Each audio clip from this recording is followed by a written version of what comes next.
Abikuzania bi. Yes, I depa ofio ye. Na number na bon Rosan Yabutre. 151-3275. Yeah, wana ya. What's say? Wana ya ni ya. Oni yire opama de. Oni yire opama de. So you answer share to so. African print. Pa, ene wa she. Ene wa she. Bibia be kama. But what started dressing say na so you responsible and you be worry. Na say obe ware hu. We fi boyhood mu e come manhood. Ade. Oh, yanti again. That's the one with the yes. What I say is single. Yeah, some more. And easy, and as well. Only a man focus you lobby this MC positioning. I'm out for lobby. Everybody, yes, you. Hey. Ebi mo di nantwi akwa hemfie nyina ze na nanom hentutu amontum anka bi momo na na critical make be fia na ayi akwasi yeah ye ya na de bia meka ne se hwe yesi wiase wunwuma oh ene bekire o amfo ne kire ne nto aso wabomu so ene kire wado ayasam wo ze kan tete ye na nanom no omokofa apafo no omokọ afumu a sa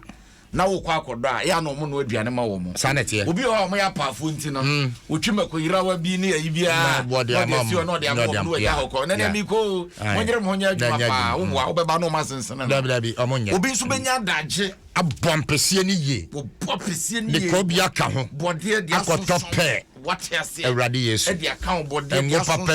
na afia isuru ha wo do sam mia se ne bu e woni aba ne bi what you say na mo di wi a wanya daji ajabomu special one onso mo no omo wafum a sa fotohwe gusto ne yayi ne de abrebi omudi enti no bibisa no wo hyeda che abomu no wo na wo di kosua kakra o bokusua no gum na de de ni sa oni a wo benyi ache o tena ona na ho o sende o aden no bo se e ba ne sa se pani no wo kwa kodo wanyini wo oh mami we de otisimwa papa we ne yire no yem yenti ye nye ni yi me say adom be do ama no sanka nipa ya wo mu pri sanka o mabo obra bia esafata se wo so mu dia onto na ntwi na me say obidum bie dia ya no kra ne say e say sika omo che no na je say sika wo ho a ka on betum dia ye mpuntudwuma no kwabrani ya fa dem say sika omo che no sika puduo na sika okrum na mo che sika okrum enti wa ho diska na wo twen no wa che said the beya wo besi nya second term akwasi Ghana tie Ghana suban mimi ni mobi a Eradi Yesu street light ayem fam abonten or the good damn 2 years or try election or the akoba abonten or the akoba no bia hu say why street light amanfo afasumu for 2 years omo ya robium omo ye wo mo sika ya wo se omo sika or train say election be do so election no the abebobo egu ne store room obekọ na guo the catcher say politician bia adwenboni kakra woni trima ase meboa 2 years of join election ho ntino keep you in the dark or my comedy wa election beba no no be release yama nti wo say wo di speed just kakra na wanya no wo refi brena wa breno wo di speed no akoto ama no say psychology and no mo di ye psycho what you say am di ye okrom ha I person no na ye no kwajo psycho enti no what you say it is the ye cafe person no what me ya kwajo e bi say ye na say ye daily analyst any other be chance here eja fa chance mame na daily analyst ene wo panyina mo akwata ne fonyine da ha Rose Minister na yes parliament minority no mbuafu omobuafu o se kwan ni bi o ha panyini ba ye wo de be shape so ne ba ya ise wo se dada kra oh really dada kra ye ne se kwan a wo maye dada wo de age wo mudin dada ebi o kra na enye wo na ye no msa de atoso eti o se minority blast road minister over a repackage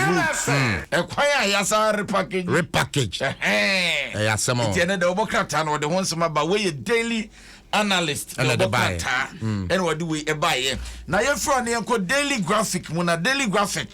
say energy ministry omane Ghana Standards Authority omso mokom obum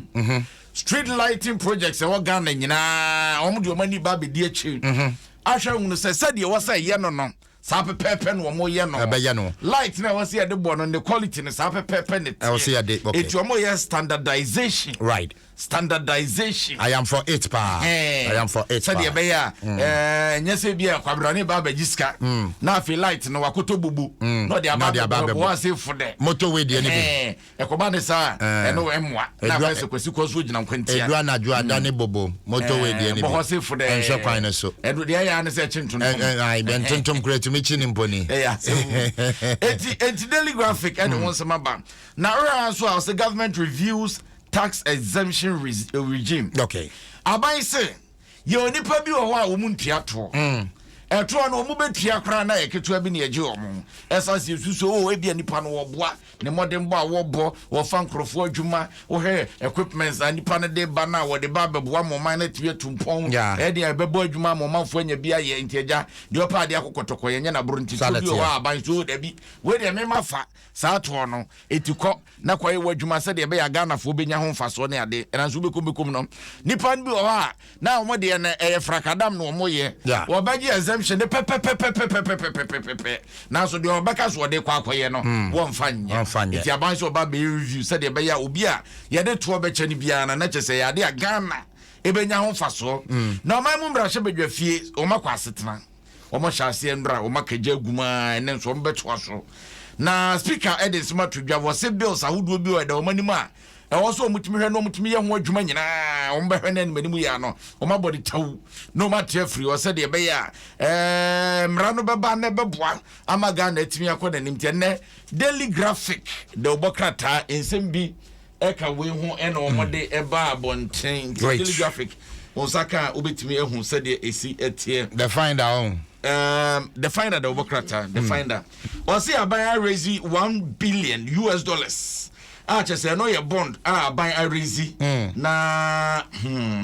yes say aban say what the ba beboa na for school dan ahodo was say educational infrastructure right and na aban say what the ba behwe into school dan ahodo wo mayimu eno na aban behwe na yetimi asiesie ni asisi wo mayimu na timi aboa ma bibia so timi akonkante ne the obokrata no wo hwe ha the finder enim ha the hase bare